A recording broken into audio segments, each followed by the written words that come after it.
Welcome, everyone, to Rising Out of the Chrysalis with Marisa Grace, where we share life stories of struggle and triumph, not only through my own life experiences, but also through the experiences of my own guests, as a way to help you have breakthroughs and find hope in your own life. I'm Marisa Grace, and today I wanted to talk about a topic that we're going to be discussing throughout this month. It's about finding purpose. And I've had my own journey of finding purpose through my own struggles. And today I want to talk about my struggle through depression. When I was about, I would say 13 years old, I started getting very depressed. And so depressed that I was afraid to even walk outside or being around people. And that was very hard for me to be around groups of people, to even just, go to school, being outside, going to parties, or just socializing. It was very difficult for me. I became,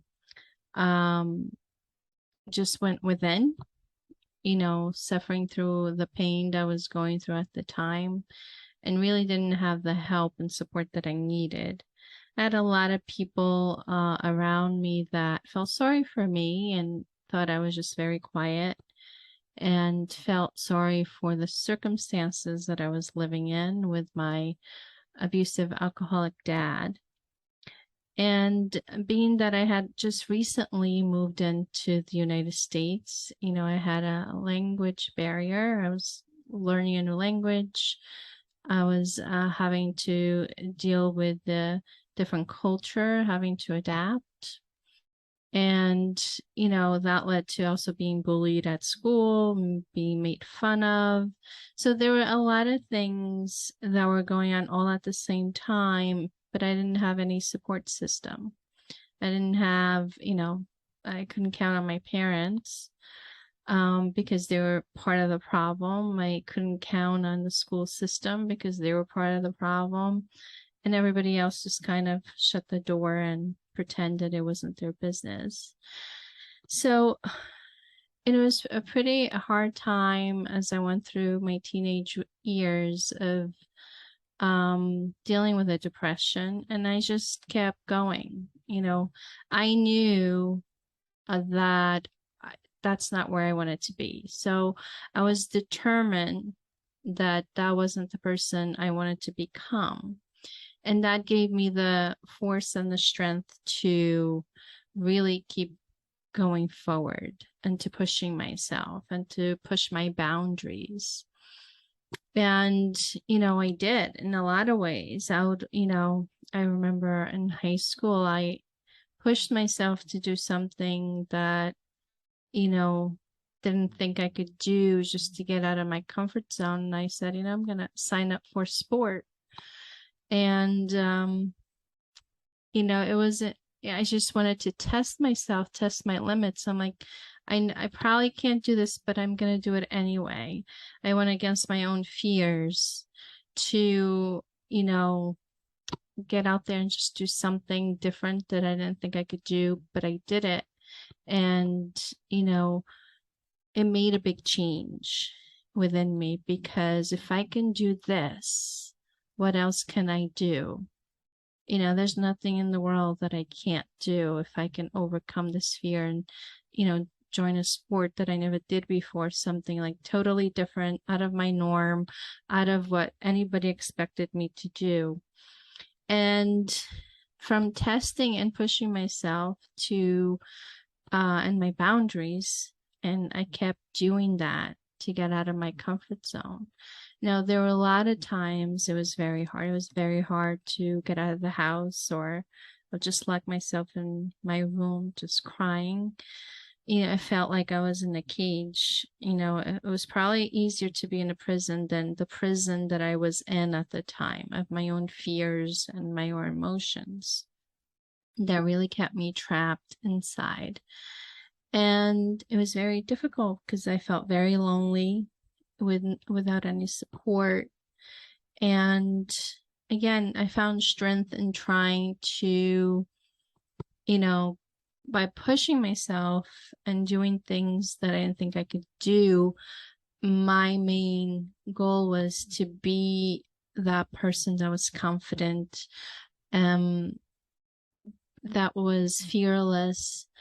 And for me, that's what I looked up to being that person that, I had a fear that, people judge me, they would comment. Again, going back to the experience of being bullied and judged, and that, carried over as became an adult and into my adulthood.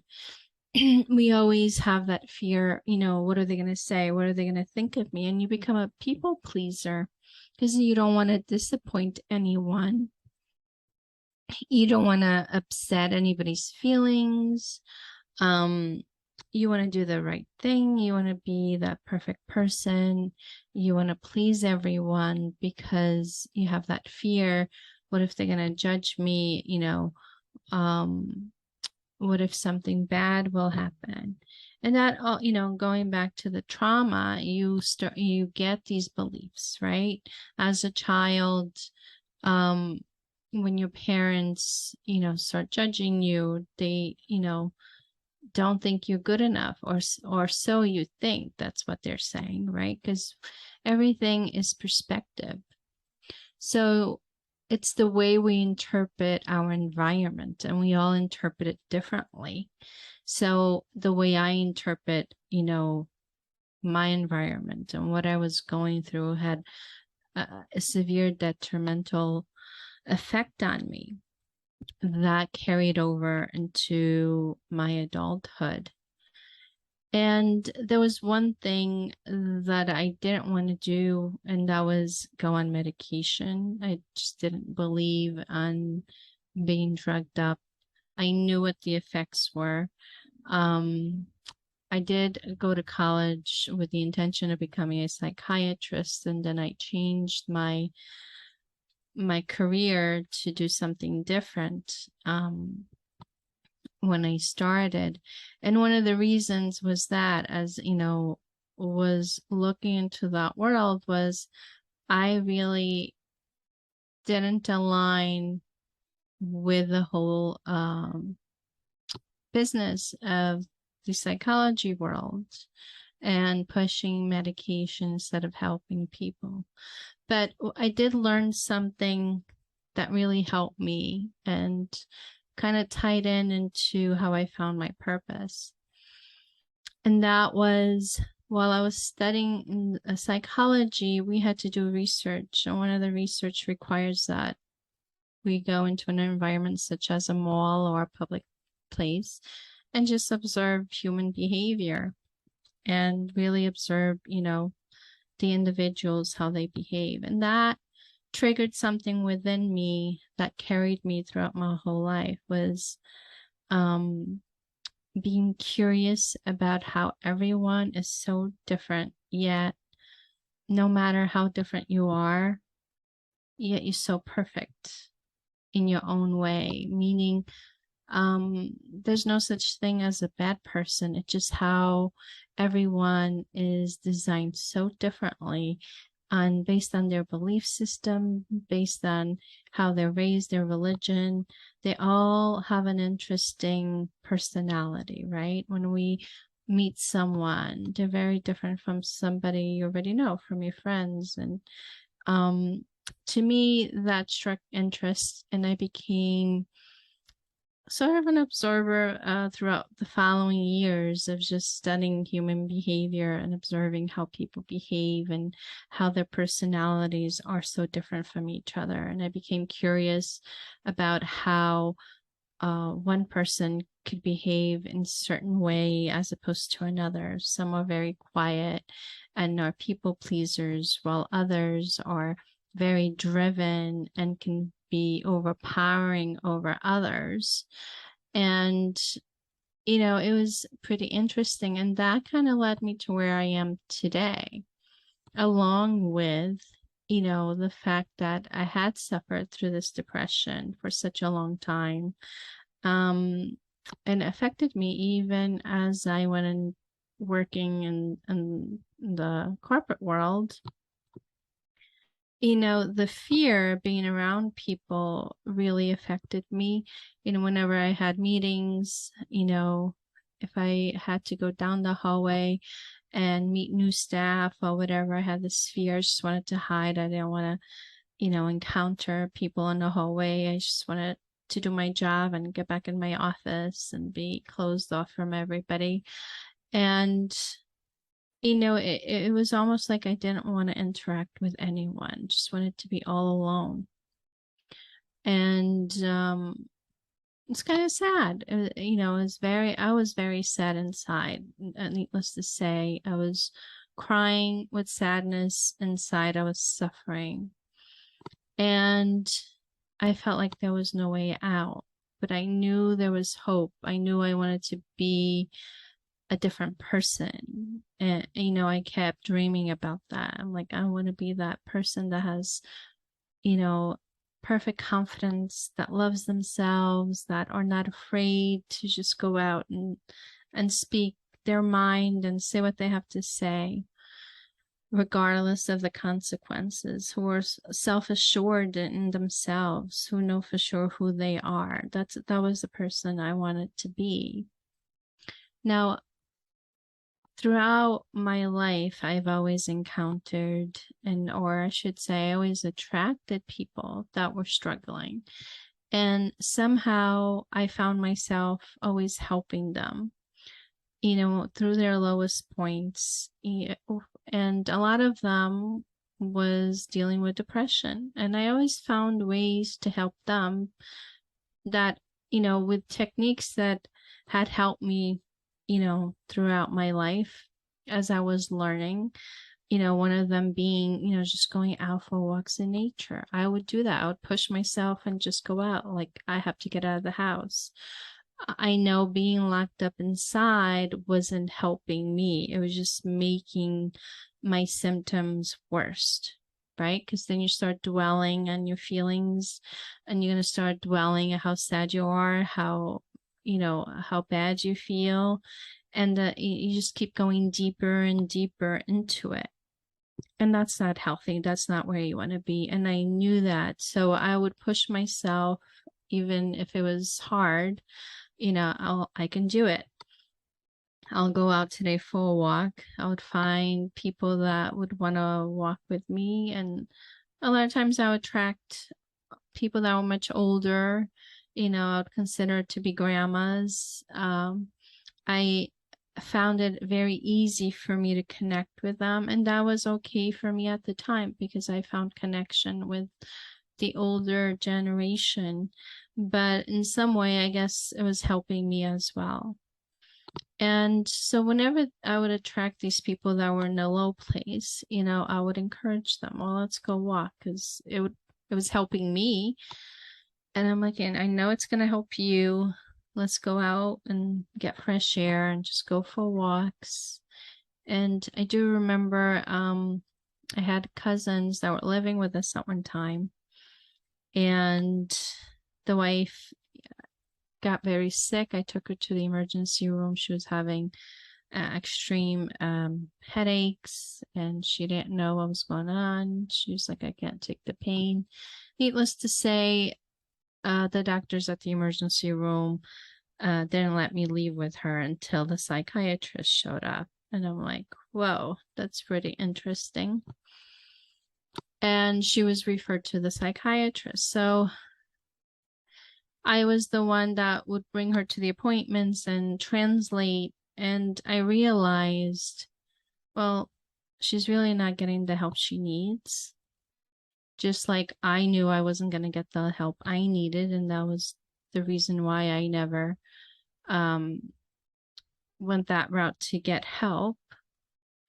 And eventually, I talked to her. I'm like, you don't have, you can get out of this.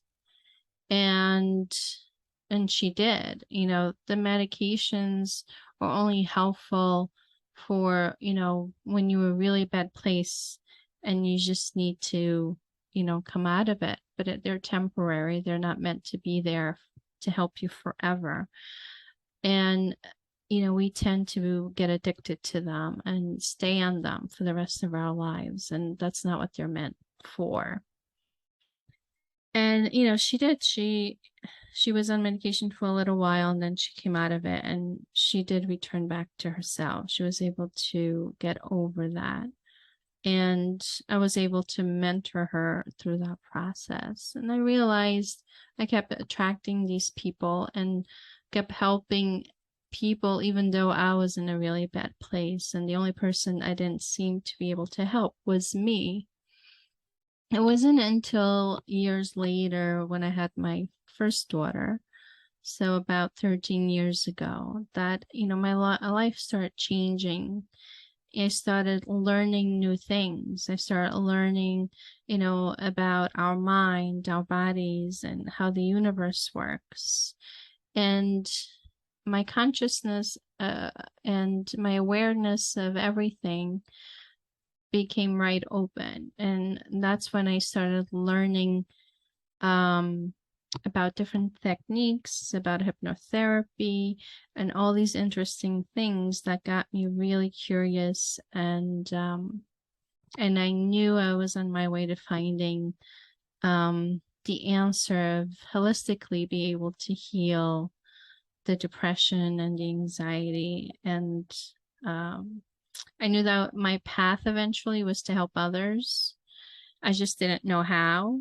So my purpose wasn't clear yet. And for most of us, that's how it is. It's not a clear-cut answer. It's an evolution of your life. As you go through the process, you have to go through certain experiences, evolve through those experiences, and then come out on the other side and look back and really find who you are. And once you do that, you realize what your purpose is. It is a process, and it is a feeling.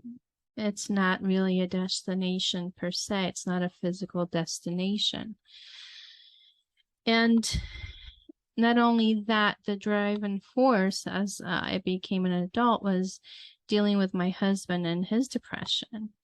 So, when my husband, he had a severe accident, and that led to his depression for many years.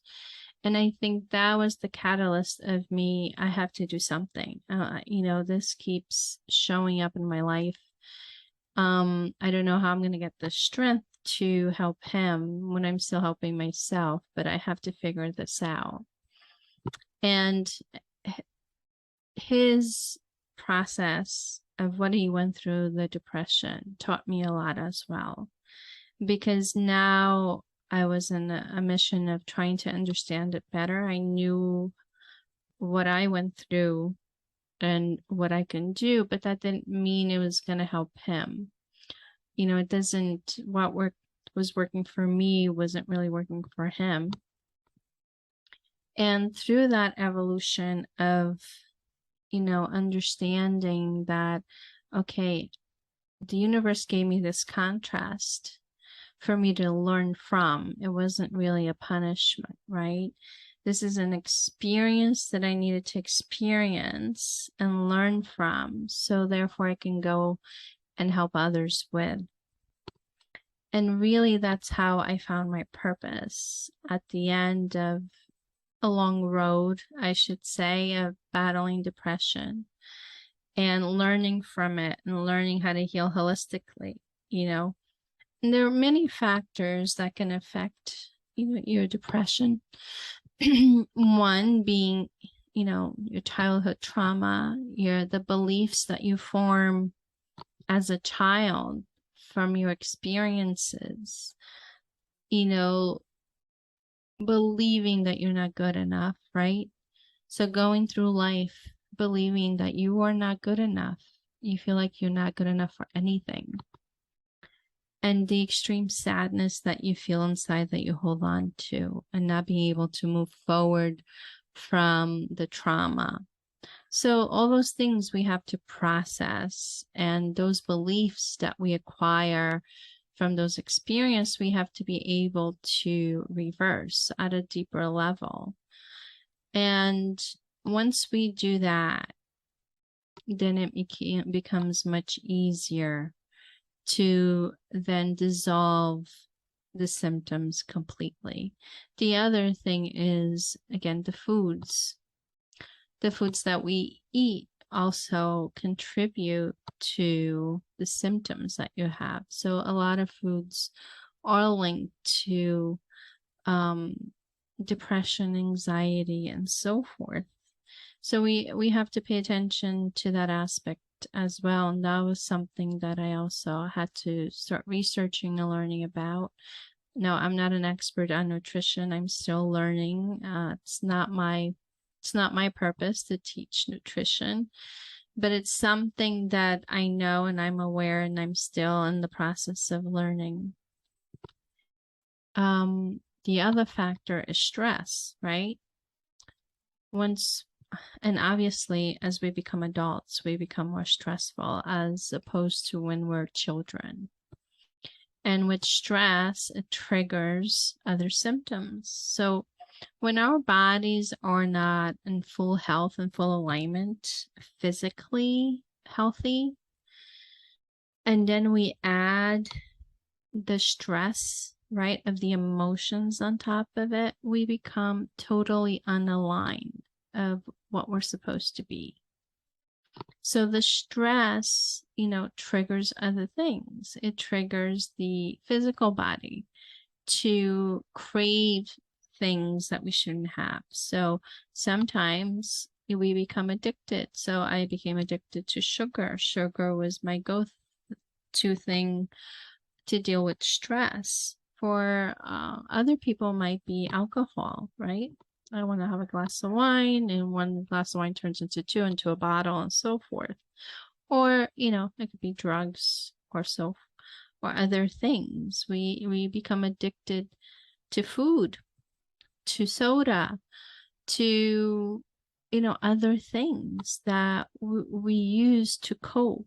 And we use it to cope with our stress, because there's so much going on in our lives and it seems like it's too much to handle. So all these things, and when you add them all together, they're the worst recipe, right, for depression and anxiety.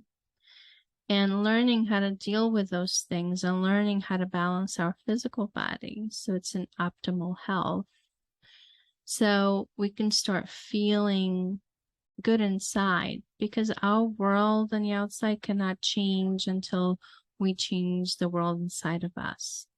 Basically, the outside world is a reflection of how we feel inside. And once we learn how to balance the inside, we could then be in full alignment and in a really good place where we can make great decisions for the outside world. We can be guided in the right direction instead of making mistakes or making the wrong decisions. And that's really key, right? The key is to balance the inside, to bring the energy, the physical body, and your soul together, and balance all three things for optimal health. And that once I got those three things balanced, it was amazing, because what I got out of it was an incredible feeling of self-love for myself, something that had been lacking my whole entire life. Now, it doesn't come overnight, it takes a little bit of work. But until you can start loving yourself and really accepting yourself for who you are, for everything, how your body looks, all the defects in your body is part of you, of who you are, and really learning how to love yourself from the inside out, then that's when you can reach optimal, joyful, and a purposeful alignment in your life, regardless of what you're doing. Now, purpose is not a destination, I must say. It's really a feeling. And regardless whether you're a stay-at-home mom, a housewife, that could be your purpose, as long as, you feel joyful and fulfilled doing what you're doing. It doesn't mean you have to be a multimillionaire to find purpose, because you could be a multimillionaire and not be happy and be really sad and depressed inside. So having a fulfilled, purposeful life means just that, having to learn how to love yourself fully and to learn how to express yourself for who you really are, your authentic self. And that is the person you have become over the years. Your life has shaped you into who you are now. My life shaped me into who I am. And there's no one like me, because nobody has experienced what I have experienced. Nobody has gone through the journey that I've gone through. So this was my road to discovering my purpose, was, getting over the depression, figuring out a holistic way to do it, and I did. It was a very long, hard journey, but I'm so glad I made it to where I am today. And I am fulfilling my purpose right now in helping others, and it's a wonderful feeling. I feel fulfilled at the end of the day, but most of all, I feel this immense love for myself. And I also had to learn how to forgive myself for not loving me all these years, and not enjoying the person that I was. And that's part of the process as well, that we have to forgive ourselves. So for today, this is the story I wanted to share with you. So I hope it brings you some inspiration, and feel free to reach out to me if you have a story that you want to share. And make sure you subscribe so you can get alerted whenever the videos get published, and press the like button and share.